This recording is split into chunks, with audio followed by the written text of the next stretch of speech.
Halo teman-teman mahasiswa HI, selamat datang di sesi bedah materi kita. Kalau sekarang Anda lagi pusing menatap layar kosong, rasa stuck, atau buntu banget nyari topik skripsi, wah Anda ada di tempat yang pas banget.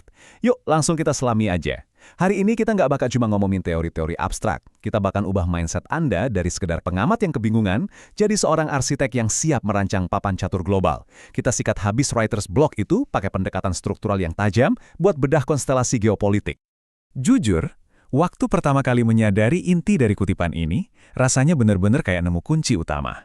Dikatakan bahwa kajian skripsi hubungan internasional secara fundamental sama sekali nggak bisa lepas dari satu subjek utama, aktor internasional. Sering banget kan kita kejebak pengen nulis soal kemiskinan atau perubahan iklim sebagai sebuah fenomena pasif. Padahal, isu-isu dunia itu sebenarnya cuma gejala. Aktor-aktor internasional inilah akar masalahnya. Mereka lah tangan-tangan tak terlihat yang memindahkan bidak catur. Pahami aktornya, otomatis kita bakal paham arah permainannya. Oke, biar gampang, ini peta jalan kita hari ini. Pertama, dinamika utama hubungan internasional. Kedua, anatomi aktor negara. Ketiga, kekuatan aktor non-negara. Keempat, gimana benturan menghasilkan isu global. Dan kelima, kita bakal merakit formula blueprint skripsinya. Kita masuk ke bagian pertama, dinamika utama hubungan internasional. Yuk kita bahas aksioma fundamentalnya. Pernah kepikiran nggak, kenapa isu transnasional, keamanan internasional, atau ekonomi global itu polanya selalu muter-muter di satu pusat gravitasi yang sama? Ya, jawabannya adalah aktor internasional. Mereka ini bukan entitas pasif loh, mereka itu penggerak aktif yang dengan gampang melintasi batas-batas negara, menarik tuas kebijakan luar negeri, sampai memanipulasi lanskap keamanan global. Kasarnya nih, kalau skripsi Anda nggak menempatkan aktor di pusat analisisnya, argumen yang dibangun bakal gampang banget goyah. Lanjut ke bagian 2, anatomi aktor negara. Mari kita lihat entitas berdaulat ini. Coba kita bedah sedikit perbandingannya. Aktor negara itu kan mainnya pakai kedaulatan absolut, pengakuan hukum internasional, dan pastinya kekuatan militer. Nah, di sisi lain, aktor non-negara main dengan aturan yang beda banget. Mereka memanfaatkan pengaruh finansial, advokasi moral, dan keahlian spesifik.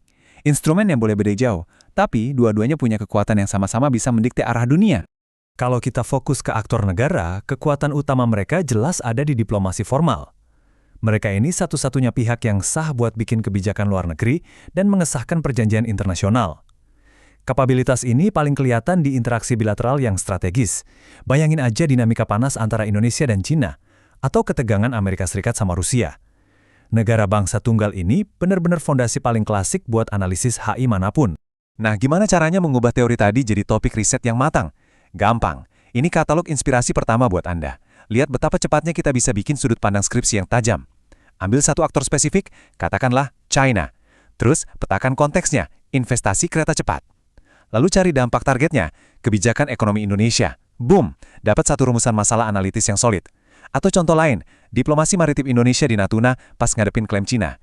Ini bukan sekedar berita biasa, ini adalah interaksi antar aktor yang udah nunggu banget buat Anda analisis.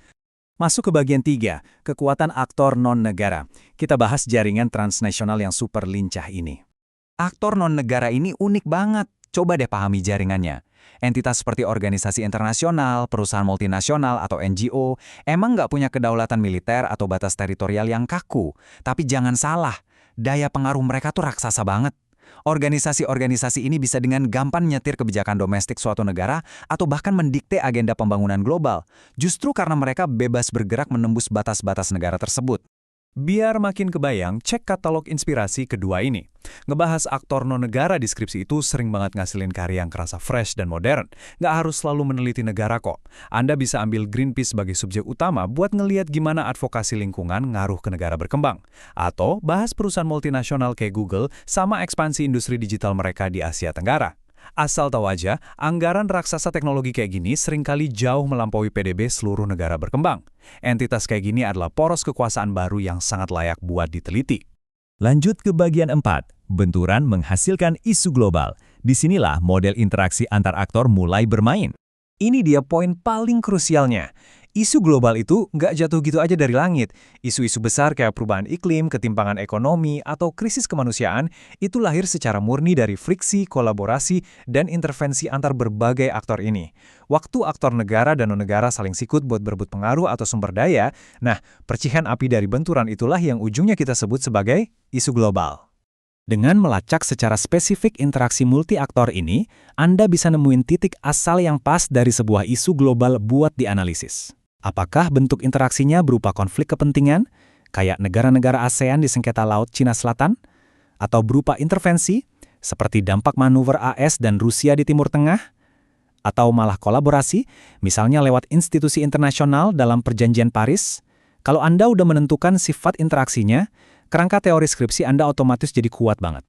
Sekarang kita masuk ke bagian kelima, yang paling ditunggu-tunggu, merakit formula blueprint arsitektur analitis Anda.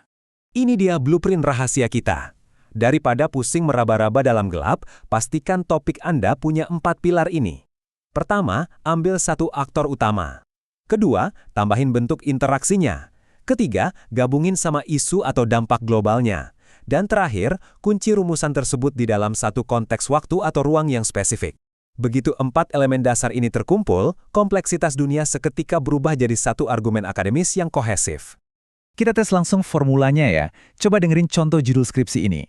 Peran ASEAN dalam menangani krisis politik di Myanmar pasca kudeta 2021. Kita bedah nih. Pilar 1, aktor utamanya siapa? ASEAN, sebuah IGO. Pilar 2, bentuk interaksinya apa? Menangani alias intervensi diplomatik. Pilar 3, isu atau dampaknya, krisis politik di Myanmar. Terakhir, pilar 4, konteks waktunya kapan? Fase pasca kudeta 2021. Sempurna banget kan? Setiap judul skripsi yang tajam pasti secara otomatis bakal mematuhi anatomi struktural ini, tanpa terkecuali. Pada akhirnya, misi teman-teman semua bukanlah sekedar merangkum berita dunia kayak jurnalis. Misi utama Anda sebagai mahasiswa hubungan internasional adalah pakai pemahaman mendalam tentang aktor internasional tadi buat melacak jalur-jalur interaksi yang rumit. Telusuri titik-titik yang terhubung, dan Anda bakal mulai melihat celah analitis yang selama ini tersembunyi, celah yang emang lagi menunggu banget buat diisi dengan penelitian Anda. Jadi, saat Anda melangkah maju hari ini dan berdiri di depan papan catur global sebagai master arsitek dari perjalanan akademis Anda sendiri, tanyakan hal ini ke diri Anda. Konstelasi geopolitik spesifik apa sih yang mau dipetakan? Siapa aktornya? Apa interaksinya? Dan isu apa yang mereka lahirkan?